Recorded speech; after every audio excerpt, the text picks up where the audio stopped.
రెండవది future continuous tense. దీన్నే future progressive tense అని కూడా అనడం జరుగుతుందన్నమాట. ఇక స్ట్రక్చర్ ఆఫ్ ఎ సెంటెన్స్, ఒక వాక్య నిర్మాణం చూసినట్టయితే ఫ్యూచర్ కంటిన్యూస్ టెన్స్లో subject plus shall or will మరియు బీ ప్లస్ వర్బ్ 1 మరియు ఇంగ్ ఫామ్ మనకు వస్తూ ఉంటాయి అన్నమాట.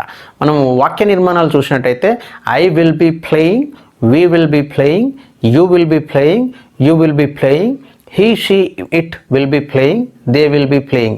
ఇవన్నీ కూడా బేసిక్ స్ట్రక్చర్స్ ఈ ఫ్యూచర్ కంటిన్యూస్ టెన్స్లో. మరి ఈ ఫ్యూచర్ కంటిన్యూస్ టెన్స్ని ఎప్పుడు వాడతామంటే అన్ని ఆన్గోయింగ్ యాక్షన్స్ భవిష్యత్తులో ఏవైతే ఉన్నాయో, అంటే భవిష్యత్తులో ఫలానా సమయంలో జరుగుతూ ఉండే విషయాల గురించి చెప్పడానికి ఈ ఫ్యూచర్ కంటిన్యూస్ టెన్స్ను వాడడం జరుగుతుందన్నమాట. మనకు కొన్ని కీవర్డ్స్ ఈ టెన్స్లో రావడం జరుగుతుంది. ఏంటి అంటే at this time tomorrow, at 10 AM tomorrow, at 6 PM next Sunday, at that time next Friday, next year, next hour. ఇలాంటి అన్నీ కూడా ఫ్యూచర్ కంటిన్యూస్ టెన్స్లో కీవర్డ్స్గా మనం చెప్పుకోవచ్చు. మనం ఎగ్జాంపుల్స్లో చూసినట్టయితే I will be watching movie at this time tomorrow. So రేపు ఈ సమయానికల్లా నేను సినిమా చూస్తూ ఉంటాను అని చెప్పడానికి, అంటే రేపు ఈ టైంకి చూస్తూ ఉంటావు, పని చేస్తూ ఉంటావు అనమాట. సో అందువల్ల ఐ విల్ బీ వాచింగ్ అనే continuous tense, future continuous tense వర్బ్ను వాడడం జరిగిందనమాట. అదేవిధంగా we will be waiting for you here at 2 PM tomorrow.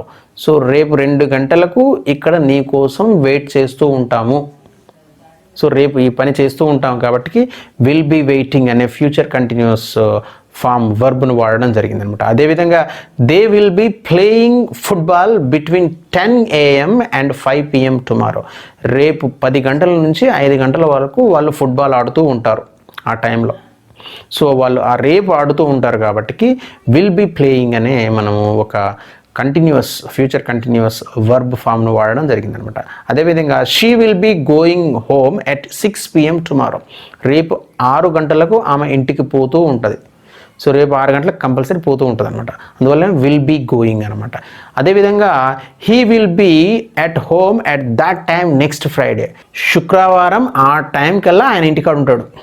So compulsory ఉంటాడు కాబట్టి మనము దీన్ని ఫ్యూచర్ కంటిన్యూస్ టెన్స్లో చెప్పడం జరిగిందనమాట. సో భవిష్యత్తులో ఫ్యూచర్లో ఒక పని పలానా టైంలో ఖచ్చితంగా జరుగుతూ ఉంటుంది అని చెప్పడానికి ఫ్యూచర్ కంటిన్యూస్ టెన్స్ వాడడం జరుగుతుంది.